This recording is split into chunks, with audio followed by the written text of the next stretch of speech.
Hope you're doing good. Yeah, I think this camera is a little bit close to my face. I'm going to take it a little bit backward so that it's not so close to my face. How are you guys doing? I hope it's going to be short. I want to share a little bit of my story and my journey in marriage with you. It's not a rosy journey. It's not a beautiful journey. It's not a good ending journey. We are still in the journey, by the way. And some of us who has gone through the same thing, if there are many who has gone through the same thing, would, by the way, have thought about it and given up and say, wow, there's no way ahead, there's no way backward, there's no way forward. Now, I got married 10 years ago to a Syrian, an Arab, and I met him in Nigeria. We were together in Nigeria a few years before we got married, and after we met, he came to the UAE while I went back to school in Lagos, and we lost path. But the relationship we had in Nigeria was not enough for me to get married to him, so we never got married, and we never talked about marriage. But I knew that he really got my back. Like, he really wanted me to be his bride, but I wasn't too deep into him to be his wife and for him to be my husband, because women are so locked up in their mind with love. So after I went to school, life happens, and I decided to, he still came, and I decided to agree because things happen. The journey to life, so it's not so perfect. Sometimes you go through some challenges that make you just take up some decision, drastic decision that will make just from nowhere you just take some decision. So now, yes, that's like a preamble to my story, and I took those decisions based upon some agreements we had, based upon some discussion we had that would help us to have a beautiful life together, based upon some decision and some talk we had then 10 years ago that will help us to have a good life here in the UAE, that will help us to have a perfect marriage. Maybe not perfect, but at least we were contented with who we are and what we have, and what our relationship and our marriage. That talk and that agreement we had was something that if he kept his own path, I wouldn't be having issue today. I would not be having issues with him today. Maybe not. I will not have this much issue that I have with him today. So what is this agreement? The agreement was that we will get married, and he has a company here, by the way. We will get married. I'm making this video from the United Arab Emirates. We live in the United Arab Emirates. So he has a company here, by the way, and I'm supposed to come and be like a partner, not a partner, but at least somebody who manages his company, somebody who not going out, but source for clients for his company, because it's a servicing company where you get contract in field. So I am supposed to be like him, somebody who manages those affairs and bringing contracts, bringing clients, go to companies, go to companies who needs the service, and begin to expose and share his expertise, and also bring clients that he will service, that his company will service. And this was supposed to be a perfect one for both of us, where I will not have to come here to look for a job. I won't need to come here after marriage and start looking for a job, because I already have a job. It was a perfect idea, perfect plan, perfect discussion. It would have been something that I would be doing. I already coming here to start working with him as a family. He will become like a family business, and I will not have to go submit my CV looking for a job. The idea was for me to move in here, start working either from home, online, or even in the office, and still have time to take care of my children. That kind of discussion was perfect for me, and I really didn't have any reason to object it, because it was really fine. We both agreed. We both agreed to do it. Now, after marriage, you know how things work with men. When they agree on something, somehow, I don't know, the devil just goes into them and begin to play on their head, making them think that this woman is coming to you know, take all his money. That egoistic mentality, egoistic mindset came upon his head. He began to think that this woman is so smart, she's so intelligent, she's going to take over his company. She's going to take over his company. And he started thinking negative towards me and never allowed me to do the things, go ahead. He never allowed us to go ahead with the plan as agreed before marriage. Because actually, this was one of the reasons why I agreed to it. Aside from the fact that a lot of things were pending. But this was one of the things that, because I would never leave my country for any reason. I really love my country. Even though, yeah, there's so many things happening in Nigeria right now. You know, things are happening. But I still love my country. I will not give up leaving my country. I'm somebody who likes to visit different countries, but not to go and settle in that country. So even though so many things are happening in Nigeria right now, I still like to live in Nigeria regardless. So because I'm not that kind of person to leave Nigeria and just come to another country. So that was something that would have, you know, interested me to leave my country for. Because everything was perfect. I would not have to be coming here to come and struggle and, you know, look for a job, struggle and all that. You know, so many things happen. Now, after that exposure, after him going ahead to do whatever he likes, he cut me completely off. He cut me completely off from his company. He cut me completely off from his finance. I didn't know how much was coming into his family, to his business. I didn't know how much was going out. I didn't know what he was worth. I didn't know anything about it. All I knew was that, you know, he was buying food for the house. He was paying the bills for the house. You know, he was doing all the things that we need for the house. We didn't lack food. We didn't lack basic amenities in the house. We didn't lack all that. But as a person, I wasn't getting anything for myself. I have family back home in Nigeria where I needed to take care of my mom. I needed to send some things to my mom in Nigeria. I needed to support my family, my siblings that are in Nigeria that were not working at the time I was living. I needed to do my daughter duties, my sibling duties. I was not able to do that for 7 good years because I was locked out of his finances. I was not able to get a job. I didn't even work. I was not able to get a job because I left Nigeria without my school certificate from the University of Lagos. Because when I was coming, I was heavy and I couldn't wait for my document. So I left Nigeria without my certificate because I was satisfied with the agreement we had together to work together in this firm. And I would not need to have my certificate for anything. So I didn't bother to bring it. But I had plans to go back after 1 year and bring it just to have it here. You know. But this guy just decided to just lock me out of everything, made life so difficult for me, and feel like, okay, if he does that, you know, I will not be able to build myself. You know how men lock women up, not locking them in the house or locking them in the jail, but make them so incapacitated that they can't do anything for themselves. I could not afford to buy myself a flight to go visit my family in Nigeria. I could not afford to buy my mom a ticket to visit me in the UAE. I could not even do visa for them to visit me. I could not do visa for them I could not do all that. I could not send money to my mom for monthly upkeeps. I could not support her business.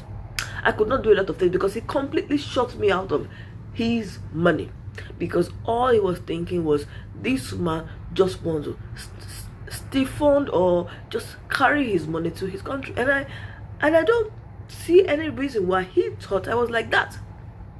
I didn't give that kind of, you know,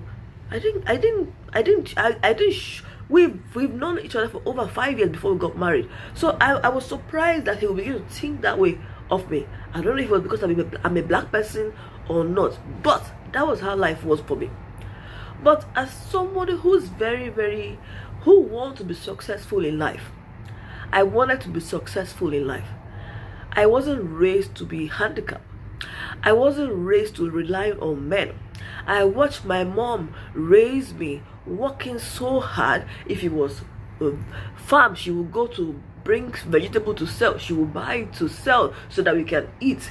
If it was market, she will go get fufu to make fufu so that she can, make food for her children to eat. I watched her struggle to do a lot of things. There were times she would sell corn for us to eat and pay our school fees. There were times where she would go to the farm to buy ugu and sell for us to eat.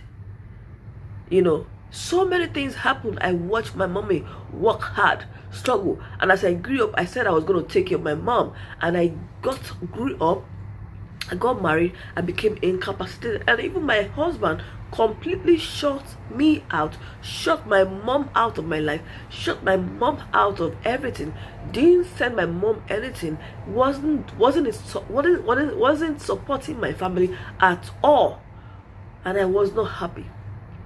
I wasn't happy, and I began to look for ways. I was not happy. I was depressed. I was struggling with my mind. I was struggling with not able to see my mom for years. I was struggling with not having my own finances. I was struggling with me married to a man who completely shut me out of his finances, shut me out of, everything. Made me so incapacitated, turned me and was seeing me like a furniture in the house. So many things I don't want to talk about, but I told myself I have to find a way to make it in life. I told myself I have to find a way to make it in life. I ventured into a lot of things. I saw, there was a time my friend in the UAE, she did MMM. I told her I had some money that I've saved in the piggy bank. Is there anything I can do that will help me to increase that money? She said there was MMA in Nigeria. I did it with my last money, 150,000 naira or so, or 100k, I can't remember. And at the time I did it, the company shut down. That was when they were having problems. But that's not a problem for me, because I'm not somebody who gives up. Even if I lost a lot of money, I'm not somebody who gives up. So I lost that money and I went. And all of a sudden, one day, I was on social media, on Facebook. I saw a lady on live video. She was talking about an opportunity that I'm going to invite you to take a look at today. If you are open to making some extra cash using your phone and data, where you still have the opportunity to be in the house with your children, raising your children yourself, and having the lifestyle, the finances you really desire for yourself, and not being incapacitated like I was 7 years ago. So I watched her video. I got so inspired, I got so motivated, and I wanted to do what she was doing, because I know this lady from Facebook. I met her in a natural hair group where I've seen her videos, I've seen her pictures. I trusted her enough not to want to cheat me. When you meet people, people by the way they talk, the way they look. If you have some instincts, will tell you that this person, she doesn't need to cheat you. She's not out to cheat you. So I trusted her enough. From being in a community of natural hair group, I've seen her videos. I know that she's not hungry to come and start cheating me. And even if she was out to cheat me, I don't care, because life is about making mistakes. Life is about ups and downs. If you're not ready to make mistakes, if you're not ready to lose money, you are not ready to be successful. So I called her up, inbox. I told her I wanted to know more about what she was talking about. I was interested. I didn't even wait for her to finish her video. I didn't even wait for her to talk to me about the opportunity. I told her I want to be part of it. I want to sign up. I want to be part of it. I didn't even know what the company was all about, even when I signed up, till as I started growing my business. Now today, I am happy. I'm not that same woman that was locked out of his finances. I can confidently send my mom money every month without me typing on my phone or my app, and it just goes automatically from the bank. I am so happy about that, because every woman, every daughter, their joy is to take care of their mother, because we know how amazing our parents, our mother especially, is to us. We know how they with tears, with pain, go through struggles to take care of us, to send us to school, to feed us, to put food on our table, to make sure we are doing good, to make sure we are not sick. I wanted to be like a savior to my mother, even though I'm not God and I cannot save her, but I wanted to take care of my mom. I wanted to take care of her. I didn't want her to suffer after going through all that from my father, who was really not nice to her. After struggling so hard to care for us, I wanted to be somebody who would show her love, support her, and take care of her. And I'm glad that with this opportunity I have today on my table, I am able to do that. And I can do a lot of things for myself. Before now, my children will be celebrating birthdays. All I have to do was just to get food from where he brings the food from and just make cake for them. But now I can shower them with loads of gifts and they're happy. Now I can get my card and shop for myself. Now I can invest money into other things I want to invest into. Now I can, just buy things for myself without thinking of where it's coming from, because I have an opportunity that's helping me today. And I want to invite you, if you're a woman who resonates with my story, you are still in that home where your husband doesn't regard you as a mother of your children. You are still in that house where your husband is thinking that you cannot bring anything to the table. You are still in that house where you are not happy because you don't have anything for yourself. You don't have any money for yourself. You don't have any finance. You feel like the future is just black. You don't know how to go about it. Or you are working and you don't spend time with your children. You don't spend time with your families and loved ones. You're always working because you feel like if you don't work, you will not have anything for yourself. Yes, you can do this part-time too. You can build my business part-time. I've seen people who are doing it part-time and they have been able to sack their boss, because now what they're earning is 3-4 times more than what they're earning from their full-time job. So they have been able to sack their job. So I want to invite you for a video section with me. Come and take a look at this opportunity and see if it's a fit for you. A wise man said that when you get invited for an opportunity, go and get to see what it's all about. Take advantage of it. Go see what it's all about and see if it's a fit for you. So I'm inviting you today for a Zoom meeting with me. I'm inviting you today either for a Zoom meeting, either for a WhatsApp meeting. Let's talk as women. Let's connect with each other and begin to build our lives all over again. If you want to start all over again, this is the best time to do it. There's no better time to do it. So I'm inviting you to take a look at my opportunity. You do not have to leave your house. You don't need to rent a shop. You don't need to rent a house for a business. You don't need to invest a lot of money. It requires a minimum of capital to start, but you don't need to invest huge capital. If you have between 15 to 30, 48,000 naira, you can start my business. You don't need a shop. You don't need to pay any bills. You don't need to rent any apartment. You don't need to buy nothing. You require nothing. You just need to learn and use your phone and have data. Whatever data you're using to watch me right now, you can use it to make money monthly on social media. Trust me, that's what I've been doing for 4 years, and I want to invite you to take a look at it and see how that has been able to influence my life, from taking me from somebody who was incapacitated, who was just a furniture in the house, who was always relying on a husband for everything, who was lost, depressed, worried about the future, to somebody who's building a business, that is helping me change my life. Connecting with women also to invite them to see what I do. So I want to invite you. If you're interested, leave your WhatsApp number below, or just say yes, I'm interested, or leave your WhatsApp number below and I would reach out to you. My name is Florence. When I reach out to you on WhatsApp, say my name is Florence, you know that it's this lady. So reach out to me, comment below. I want to know more, and we'll lock hands together to grow together, even if you're starting all over again, because there's life at the end of the tunnel. You can still be successful. You can still be successful.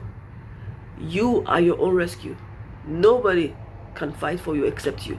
God bless you, and thank you for watching. If you know anybody who's gonna love to watch this video, if you know anybody who's gonna love to hear my story, of course this is not all my story, everybody has their pain. This is one of my pain, and I have the confidence to share with you. I really don't care who's watching. I have the confidence to share with you, just because I know a lot of women are in these shoes and they're dying in silence. So connect with me, share the video to anybody who you know would like to watch it, and I would love to, have a one-on-one discussion with them, have a Zoom section, have a WhatsApp meeting, or even do a video video WhatsApp video with you, so that we can talk more and we become partners. God bless you, and thank you for watching. Bye.